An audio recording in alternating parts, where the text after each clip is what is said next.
Hi, I'm Aaron J. Marks of aaronjmarks.com and commercetheory.com. Welcome to my podcast, A Higher Level, where everything we think, see, and do happens on a higher level. For as long as I can remember, I felt like my mind has worked just a little differently than most others. For my entire life, I've been studying, observing, and contemplating this incomparably strange and wonderful phenomenon called human existence, and trying to figure out what it's all about.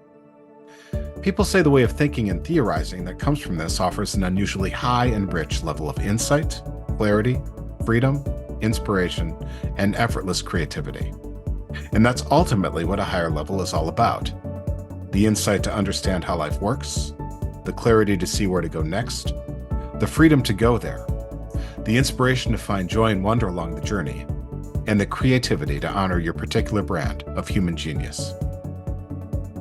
In this podcast, I'm going to break down and describe the concepts that come from my theories so that you can see into the fabric of the life you're living with greater depth and precision, and use that understanding to improve your results in every way that's meaningful to you. It's the only life you get, and the only chance you have to make a difference here. If there's one thing I know, it's that all lives can improve, and that the human race is just one big collective results improving system. Ready to find your place here? Fabulous. Let's get into the topic for this episode of A Higher Level. I'll see you again afterward and talk more about what it looks like to work with me. Until then, let's dive in.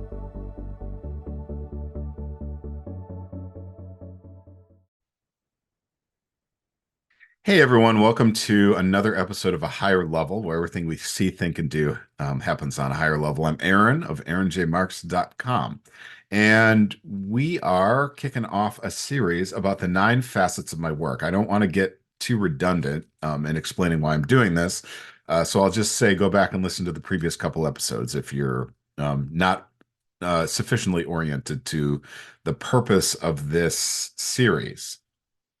So I'm going to start with the first one here. I'm an inexhaustibly insightful visionary metaphysical philosopher and ontological theologian, and that is to say, I see the hidden patterns that shape existence on every scale. I reveal these to others so that they can work more efficiently, effectively, and compassionately on the right things with the right people. So what do I mean by that? So I think a good place to start, and this is something I've been doing my entire life. I didn't always know it or have words for it. But what I've come to see is that a lot of people look to a lot of experts for problem solving, and oftentimes, maybe most times, people could use a philosopher first because everything comes down to philosophy in the end. So when you look up philosophy in Wikipedia, the first sentence is that philosophy is a systematic study of general and fundamental questions concerning topics like existence, reason, knowledge, value, mind, and language. It is a rational and critical inquiry that reflects on its own methods and assumptions. So, philosophy, like nothing else, is self critical of its own method.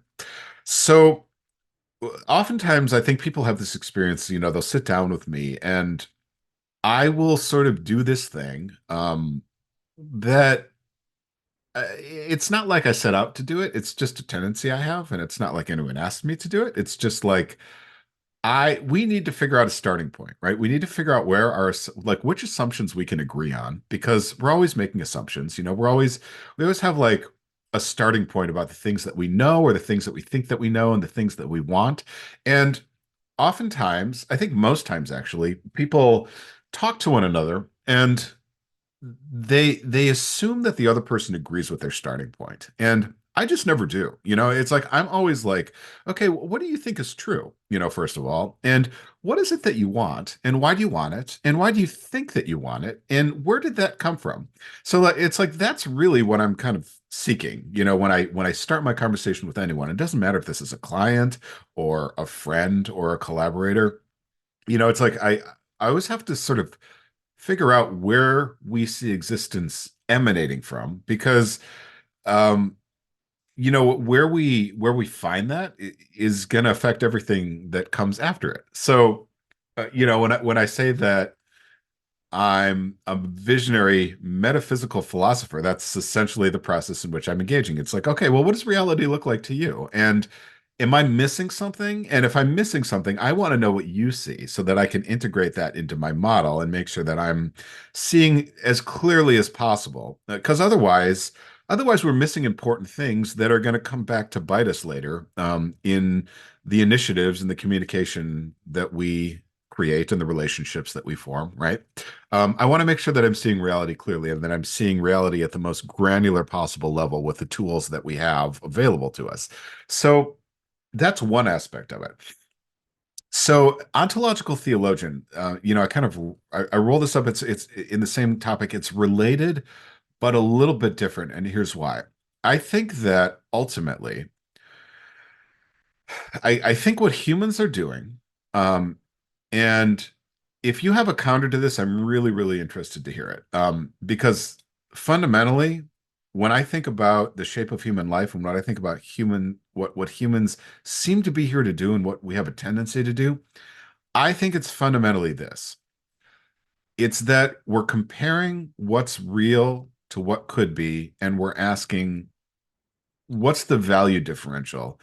And what's the highest value state toward which I can reasonably expect to move? I think that's the sum total of all human valuation. And I think as soon as you start talking about valuation, you're actually talking about theology.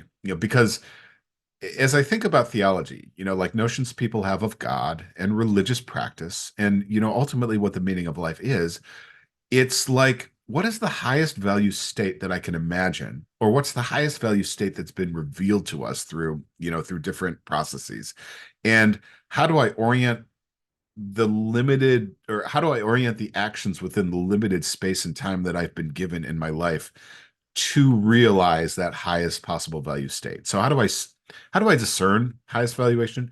How do I set an intention about highest valuation? And then how do I structure my behavior to pursue highest valuation? To me, that's theology. Like that's all theology is and has ever been.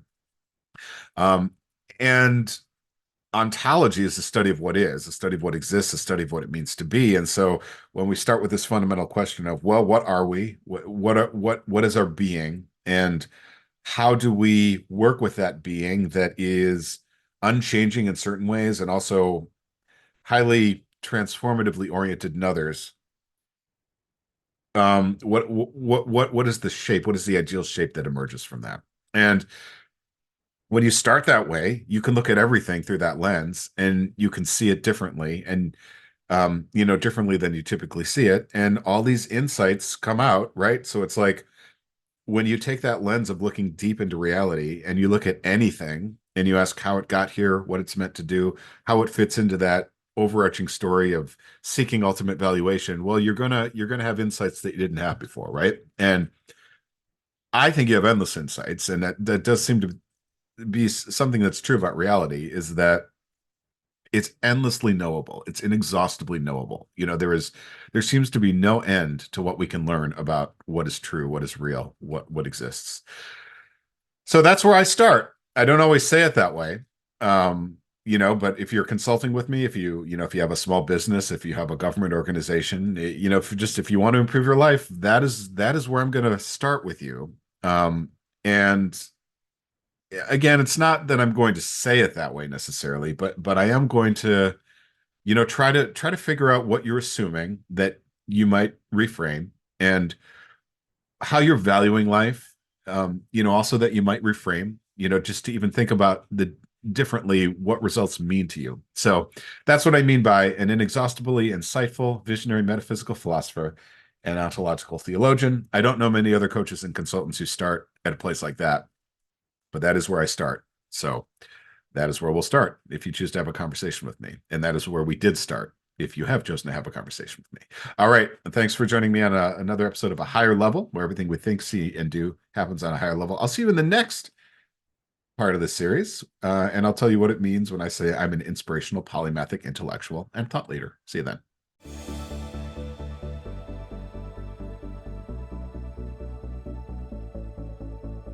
Thanks for joining me on A Higher Level. If I've done my job right, you're seeing, thinking, and acting differently, with more clarity, more decisiveness, more intention, more success.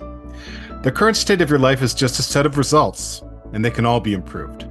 Doesn't matter whether it concerns yourself, your family, your friends, your community, your workplace, your investments, your world.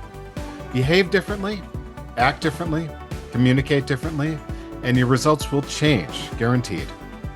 But how do you change your actions, behaviors, and communications? If you're unsure, give me a shout. I've helped dozens of motivated leaders and organizations like you and yours to improve their results by discerning exactly the right next step. It's something not everyone can do, and it happens to be my specialty. Sound like something you can use? Learn more about me on all my media channels, and reach out to start your own conversation and improve your life in every way. There's nothing like it. And you're worth it, because if you're not, then no one is. Thanks again for joining me on a higher level. I'll talk to you next time, and we'll continue to see, think, and act on a higher level. Until then.